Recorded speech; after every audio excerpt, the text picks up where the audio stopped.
Welcome, in front of me is a Motorola Moto G73, and today I'll go over unboxing along with a quick overview of this device.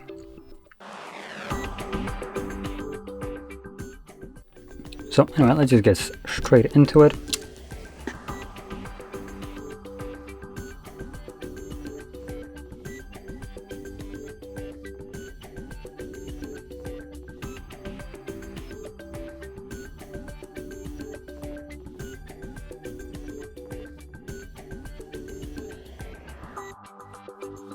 Okay, so there we go, that's the device. So let's start off with the display, which you can see right off the bat.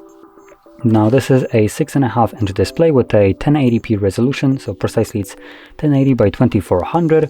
It's an IPS LCD display with 120 Hertz refresh rate. I'm trying to find a place where it's going to be visible. There we go. So it is enabled by default and it is pretty nice and smooth. Now it also has a 405 pixels per inch with 85.6 screen to body ratio. So the display here is, I would say, okay. It's nothing really mind-blowing, but the high refresh rate with a relatively nice screen size just adds to the experience right here. Now moving on to the back, once I finish up the setup. There we go. We have a double camera setup, and the main sensor is a 50 megapixel wide sensor with f1.8, and then we have 8 megapixel ultra wide f2.2. And luckily, Motorola didn't decide to include garbage lenses like 2 megapixel macro, so thank you for that. Those are actual points for not including something that is useless, so thanks. And then moving on to the internals right here, we have a Dimensity 930 as our processor in here with 8 gigs of RAM. Now this is the only option, 256 gigs of storage and 8 gigs of RAM. We also have a built-in 5000 mAh battery. It's not like you can take it out, you'd have to take up the phone apart if you wanted to replace it. But still 5000 mAh and a nice 30-watt charger straight for that. With a Type-C to Type-C, so additionally you can also connect two devices together so other phones can be connected. You can charge it, for instance, with a power delivery between those devices if you wanted to, or just have a easy way to move over the data from one phone to another. It's a pretty versatile cable to have. Now, I don't see any kind of info about how quick the phone charges with the included charger, but just by guessing and experience, I'm assuming you can get something like 30 or 50% in about 30 minutes or something along those lines, though like I said, this is just from experience, so I might be incorrect about the speeds right here, but it should be close enough to that, which obviously is pretty good. Now at the front, which I didn't mention, we also have a hole punched camera right here, which you can see, and this is only a 16 megapixel wide sensor. Now with back cameras you can shoot at 1080p 30 and 60 frames, and at the front with that selfie you can shoot at 1080p 30 frames only. And that's basically all there is about this device. So quickly going over the good and bad things, and also some that I guess will be left up to you to consider it if you like them or not. Specs, so number one, the fluid display right here just adds to the experience where everything is feels super snappy. The Dimensity 930 might be a not a flagship processor, but it's fast enough to deal with the phone right here and that 120 Hertz refresh rate, so that adds to nice experience.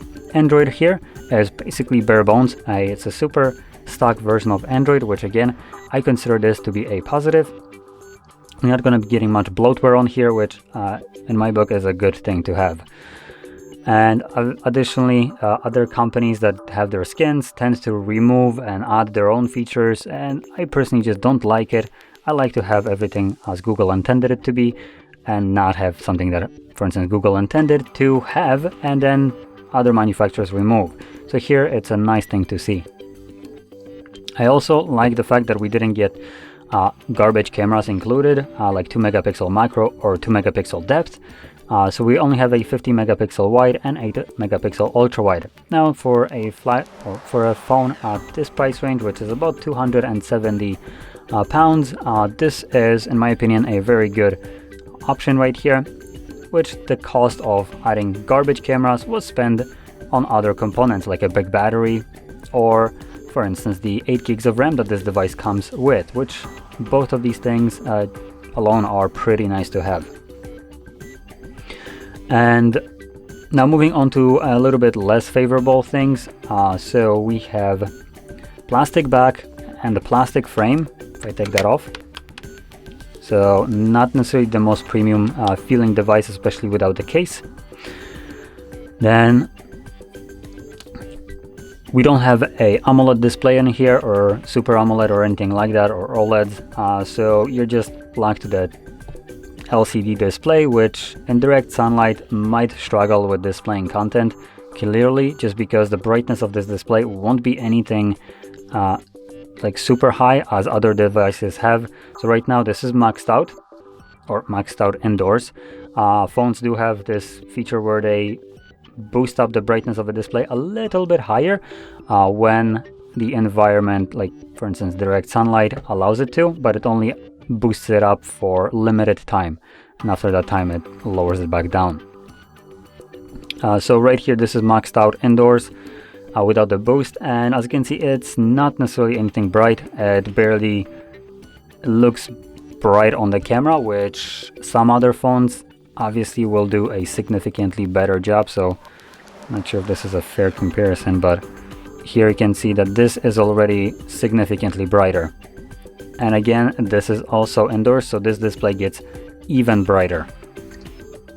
And that is on a, I believe, OLED display, which typically OLEDs should be a little bit less bright in general, assuming we don't account for burn-ins. So yeah, the build quality right here, and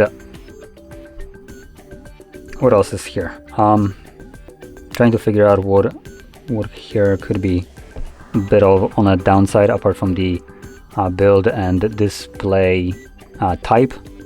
But to be honest, I don't really think about anything extra. So to finish this off, for the price of about like $300, which I think that's kind of how it would translate, this is a pretty nice package right here. The phone will do everything that you require it to do. It might not be playing your, highest end games like Genshin Impact or stuff like that at like 120 Hertz, so don't expect that. But for basically everything else that you'd want this device for, it should have no problem. And even furthermore, with that nice 120 Hz refresh rate, everything will feel super smooth and much snappier than it actually is. So yeah. Anyway, with this being said, if you found this video helpful, don't forget to hit like, subscribe, and thanks for watching.